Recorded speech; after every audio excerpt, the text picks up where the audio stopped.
जैसा कि गाइस हमें पता है कि अपचक की दो डिफरेंट स्पीशीज है, जैसे कि गॉर्मांड पर्क और गॉर्मांड मर्क। दोनों में क्या डिफरेंस है ये तो अभी तक रिवील नहीं हुआ है, बट गाइस ऐसा तो कभी हो नहीं सकता कि किसी भी दो स्पीशीज पर डिफरेंट ना हो। यहाँ तक कि ह्यूमंस टू ह्यूमन भी डिफरेंट होता है, एक इंसान दूसरे इंसान के मुकाबले भी डिफरेंट होता है। उसी हिसाब से गाइस अगर दो डिफरेंट स्पीशीज है उनमें भी कुछ ना कुछ डिफरेंस होगा। तो आज की वीडियो में हम जानने वाले हैं पर्क अपचक और मर्क अपचक के बीच में क्या डिफरेंस है। तो गाइस वीडियो को एंड तक जरूर देखिएगा, और अगर आपने अब तक हमारे चैनल को सब्सक्राइब नहीं किया तो जल्दी से सब्सक्राइब करो यार, और आप इंस्टाग्राम पे भी फॉलो करो, हमारे बहुत कम फॉलोवर, सपोर्ट अच्छा दिखा वहाँ पर भी। सो गाइस एक इंट्रो के साथ वीडियो को शुरू करते हैं।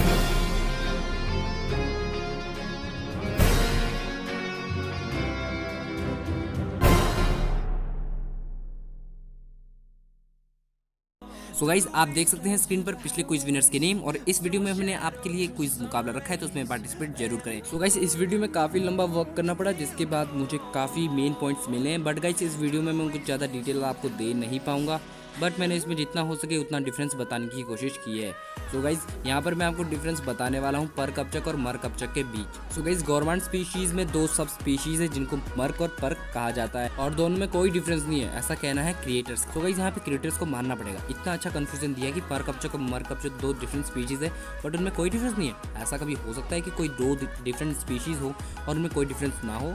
सो गाइस सारे बातों की बस एक बात कि हम बोलना चाहते हैं कि इन दोनों में डिफरेंस है, और वो क्या डिफरेंस है वही आज हम जानने वाले हैं। सो गाइस सबसे पहले बात करते हैं पर्क गॉर्मांड की। सो गाइस इनकी स्पीशीज जैसे कि मैंने बताया पर्क गॉर्मांड सब स्पीशीज है, और उनके प्लैनेट का नाम है पेप्टोस 12, क्योंकि पेप्टोस 11 उन्होंने खा दिया था और पेप्टोस 12 को भी खा देंगे, उसके बाद पेप्टोल 30th पे जाएंगे।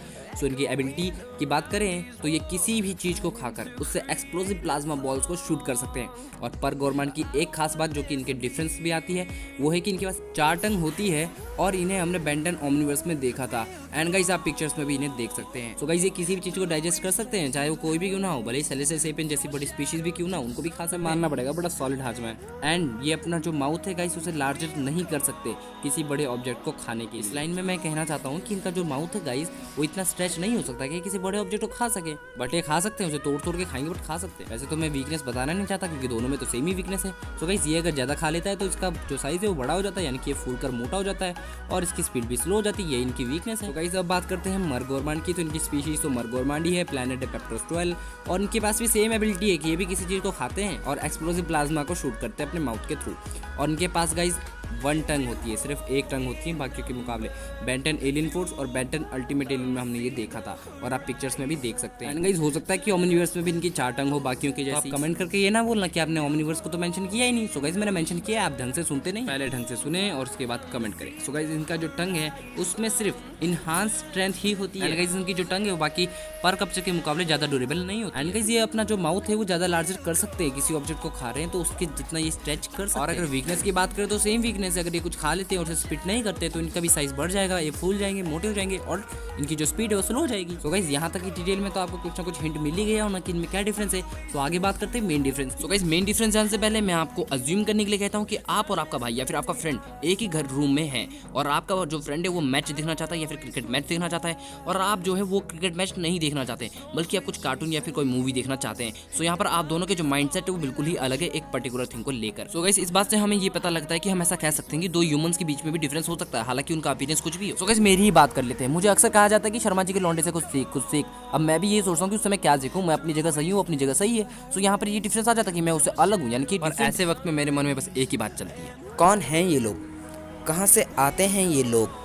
सो गाइस ये तो रहेगी मेरी बात करते हैं मेन मुद्दे की, जिसके लिए आप इतनी देर से इस वीडियो को देख रहे हैं। सो आपको मैं बता दूं कि जो मर्क गॉर्मांड और पर्क गॉर्मांड है उन दोनों में डिफरेंस है, उनके जो माइंडसेट है वो बिल्कुल ही अलग है एक पर्टिकुलर थिंग को लेकर, जैसे कि हमने ट्रबल टमी एपिसोड में देखा था। अगर आप उसे फिर से देखेंगे तो आपको वहाँ पे पता लगेगा कि उन दोनों का जो माइंडसेट है या फिर उनकी जो विचारधारा है या फिर जो उनका बिहेवियर है वो बिल्कुल ही अलग है एक दूसरे के मुकाबले। साथ ही साथ हम पर्क गॉर्मांड को यहाँ पे कंसीडर कर सकते हैं कि वो थॉट ओरिएंटेड है और डिफेंसिव माइंडसेट के हैं, जबकि जो मर्क गॉर्मांड है वो ठीक उसका उल्टा होंगे, उनको हम कंसीडर कर सकते हैं कि वो एक्शन ओरिएंटेड है और अटैकिंग माइंडसेट के हैं। जनरली कहा जाता है कि जो गवर्नमेंट से वो ज़्यादा अग्रेसिव नहीं होते, उनका जो पूरा माइंडसेट है वो सिर्फ इसी बात पे डिपेंड करता है कि वो कितना खा सकते हैं। और ऐसा भी कहा जाता है कि अगर फूड को सामने रख दिया जाए गवर्नमेंट्स के तो डिस्ट्रैक्ट हो जाते हैं। बट हम बात कर रहे हैं कि इन दोनों में ज़्यादा पावरफुल कौन है। वैसे तो गाइस पर्क अपचक के पास ज़्यादा पावर है मर्क अपचक के मुकाबले, बट मर्क अपचक ज़्यादा अग्रेसिव होते हैं पर्क अपचक के मुकाबले। तो यहाँ पर कह सकते हैं कि एक शेर है तो दूसरा सवा शेर है, ये तो आपको डिफ्रेंशिएट करना पड़ेगा खुद ही कि कौन ज़्यादा पावरफुल है। मैंने जितना डिफ्रेंशिएट करना था कर दिया, और आपको जितना समझ आना था वो आ चुका है। तो गाइस अब आप खुद ही कर सकते हैं कि कौन ज़्यादा पावरफुल है, और कमेंट करके जरूर बताएं कि आपको क्या लगता है कि कौन ज़्यादा पावरफुल है। तो आज की वीडियो में बस इतना ही। आई होप कि आपको वीडियो अच्छी लगी होगी और इतना सब कुछ बोलने के बाद आपको वीडियो तो समझ आ ही गई। सो गाइस, अगर आपको वीडियो में कुछ भी अच्छा लगा तो प्लीज़ इस वीडियो को लाइक कर दीजिए और इस चैनल को सब्सक्राइब कर दीजिए। Thank you. और अब बात करते हैं हमारे क्विज की। सो आज का हमारा जो क्विज है उसका क्वेश्चन है, सो गाइस उस एलियन का नाम बताइए जिसका डीएनए बेन टेनिसन के ओमनिट्रिक्स में भी है और वो जो एलियन है वो अल्डेब्रा प्लैनेट से बिलोंग करता है। आप एलियन का ओरिजिनल नेम बताइएगा, ना कि वो नेम बताइएगा जो बेन टेनिसन ने उस एलियन का रखा है। सो गाइस आज की वीडियो में बस इतना ही। आई होप कि आपको पसंद आया होगा। Thank you and have a nice day.